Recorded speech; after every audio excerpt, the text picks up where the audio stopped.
It's up to you. If you do it, slowly, situations will push you to your corner.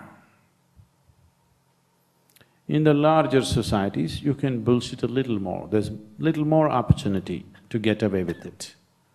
In a small society like this, if you bullshit two people, that day everybody knows you are a heap.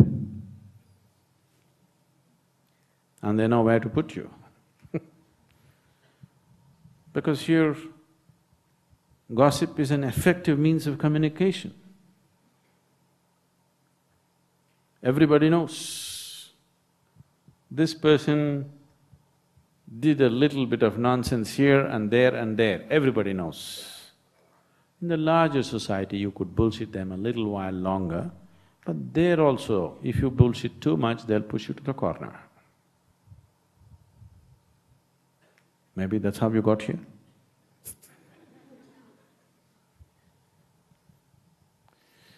So, if you want to go anywhere, the first and foremost thing is that you are straight. Then don't worry about the path, whether it's straight or crooked, up or down.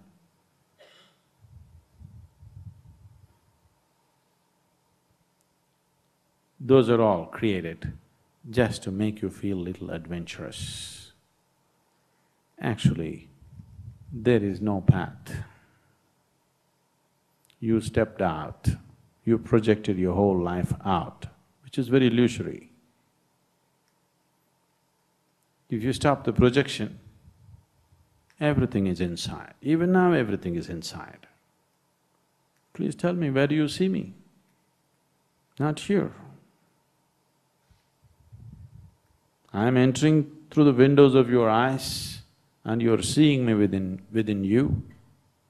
I am within you right now, you hear me within you. The whole world is within you, everything that ever happened to you is within you. So, the outward projection is an illusion. It is like, if you turn on the projector, the cinema is on the screen. It's all real. If you get involved with it, it's all real.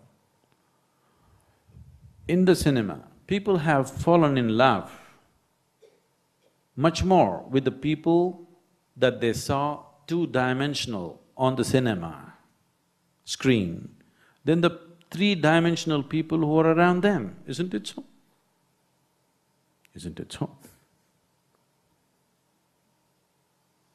More people on this planet have fallen in love with the two-dimensional play of light and sound than the three-dimensional play of flesh and blood. Isn't that so? Because they turn off the lights. That's the main thing. You do one thing, go and watch the greatest cinema with all the lights on. Your hero and heroine will not look attractive. The lights are all off. Naturally your focus. They became so beautiful, they became so attractive simply because all other things were cut off just by switching off the lights in the cinema hall. In a way, that's what meditation means. You close your eyes, and if you simply sit here, initially for a while the outside insanity plays itself out. If you simply sit in the right kind of presence, then after your outside nonsense has played itself out, there is no other distraction, you just look at this one. This is an explosive form of life. This is not a simple life. Now you saw the cinema in two-dimensional figures, and those people that you saw in the cinema, you fall in love with them much more. Somebody told you, love thy neighbor. If he had only told you, love your cinema star, it would instantly, his teaching would have worked. neighbor. There are two. There's so much room for distraction. If all distractions are taken away and you just look at anything, you'll fall in love with that, anything. You look at an insect, you look at a flower, you look at a twig, you look at the mountain, you look at the rock, you look at a grain of sand without any distraction, you will absolutely fall in love with that. That's what meditation means. So, you don't go on a straight path, nor do you go on a crooked one. You stop doing this foolishness of doing straights and crookeds and bends. You learn to be straight with yourself. And don't try to go anywhere, just be simply here. It will happen, because there is nowhere to go. There is no way for anybody to experience anything outside of themselves, please see. There is no way for you right now to experience anything outside of yourself. Anything that happens to you happens only within you, never outside. So what path are you talking about? Path is always about going somewhere. When you have no need to go anywhere, then you're on the path. It's neither straight nor crooked. It is neither long nor short. It is definitely north nor south. It is inward. Inward is not a direction. Inward is a dimension. It is just that the problem with the spiritual path, the problem with lots of you being here is just this. On a certain day, an old farmer,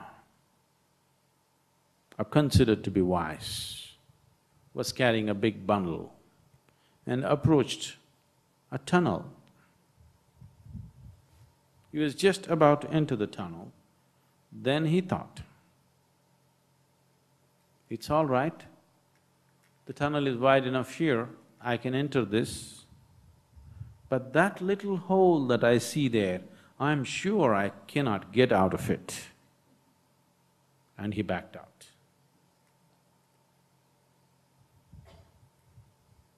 So, this is something that your mind cannot understand, because when you say a path, it's about going somewhere. Nobody understood a path as not going somewhere. Always the word path simply meant to go somewhere. There's a very common joke played in the rural areas of Karnataka. If somebody comes to the village and it is normal to ask, "Ee raste ellogutte?" That means, where does this road go? That's how the language is. So, the smart answer is, "Ee raste ille bidirutte, ellu hogalla." That means, this road will lie here itself, it doesn't go anywhere. The road never goes anywhere, it's you who has to go. So, when we utter the word path, naturally your mind thinks there is somewhere to go. There is nowhere to go. When I say nowhere to go, that does not mean stagnation. I'm talking about really nowhere to go. I'm not talking about somewhere to go. Some is only this much or that much. No is limitless, isn't it? Something means a certain quantity. Nothing is not a quantity. It is another dimension which is measureless. It is another possibility which is beginningless and endless. So we are talking about nowhere to go, really nowhere to go, not somewhere. Somewhere is too small a place, it's not worth going. Nowhere is a limitless space. So if you go north, you will go somewhere. If you go south, you go somewhere. If you go east or west, you'll go somewhere. If you go around, you only go somewhere. That's not our intention. We want to go nowhere. Is that okay? Because the journey is from the limited to the unlimited. The only unlimited is the nothingness. The nowhere is the only unlimited space. So, are we just talking with some, just enjoying the circus of using logic in all kinds of funny ways?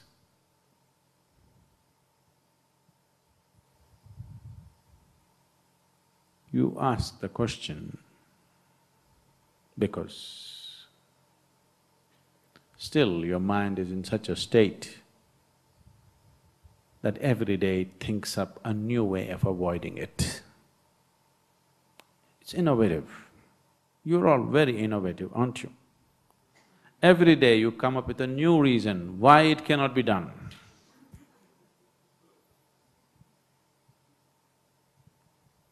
I have convinced you 100 times over, it is possible. At that moment you said yes. Tomorrow you came up with a new innovation as to why it is not possible. So still the mind is in that state. So you like this logical mind, which seems to come up with lot of innovations to keep you in its own ambit, to keep you within its limitations. So let us look at it from its perspective, from the perspective of the logical mind.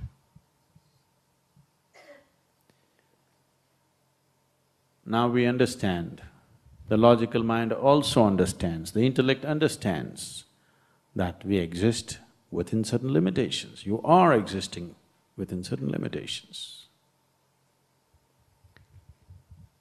And you also know you have to go beyond these limitations.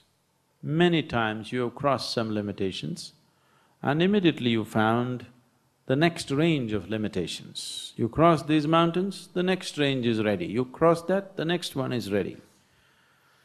Those of you who have actively crossed, you have seen again and again there seems to be new mountains. Some of you like the same old mountains. You up and down the same thing, that's different. So the logical intellect, if you apply it with sufficient intensity, it clearly realizes that it is not the vehicle to take you beyond. So, if you do not know how to transcend the intellect, at least frustrate the intellect. Yes. You do not know how to transcend it, at least let it get frustrated, beaten. Then it lies low. When it lies low, we can do things with you. If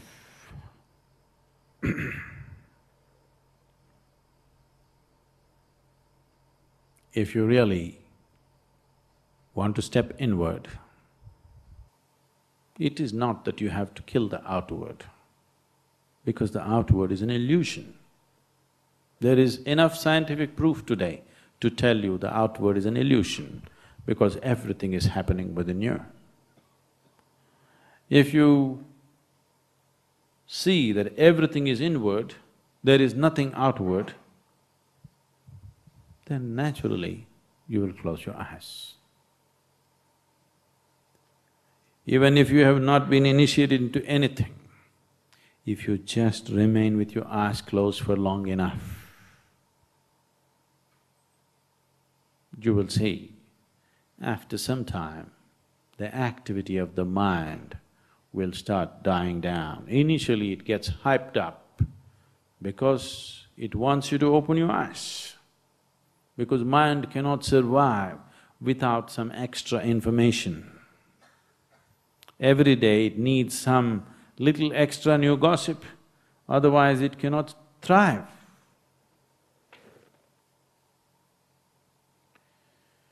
So, if you simply remain with eyes closed for long enough, you will see the intellect will just lie low. It will be like your pet dog. Be there, we don't want to kill him, we need him. But we need him when we need him. When we don't want him, we want him to just shut up and sit there. We don't want him to be all the time yelping and barking endlessly. We want him to shut up and sit. When we need him, we want to let him go. Otherwise, we want him to lie low. And he will lie low. Once your intellect lies low, if you give it enough time, then the true intelligence begins to function. What you call as an intelligence and what you call as the source of creation are not different. Once that begins to function, you're naturally a blissful being, there is no other way to be. Once you're touched by the source of creation, once you stop playing your own games, from the petty information, from the gossip that you have gathered. What you call as information is just gossip. Some people, if you don't like the people who are gathering information, you call them gossipers, otherwise you call them social scientists. Isn't it? Isn't it so? So, this gossip that you have gathered, your intellect is thriving on it. If you keep your gossip aside, and if true intelligence begins to function, then you and the Creator are not different. Once this is so, being blissful is very normal. It is not something that you aspire for, it is not something that you long for. It is not something that you create, that is the way it is. Only when you're blissful by your own nature, then you are willing to drop into the abyss of nothingness. Then you're truly ready to go nowhere. When you're not blissful by your own nature, it is very natural for you to hanker, to go somewhere. You want to go north, south, east or crooked. Whichever way, you are still longing to go somewhere. You are not willing to drop into the abyss of nothingness. When you say, I'm seeking the boundless, you're talking about falling into nothingness. It is not a threat. Oh, is it a bottomless pit? Yes, it is. And a bottomless pit is not dangerous. Only a pit with a bottom is dangerous. If there is no bottom to the pit, what is the problem in jumping? You will be eternally suspended, unharmed, untouched by anything. If there is such a space which is bottomless, and if you fall into it, is there any danger? Is there any danger at all to you? Only if it has a bottom, you will go and get smashed. It is truly a bottomless pit. Bliss is a bottomless pit. Only when you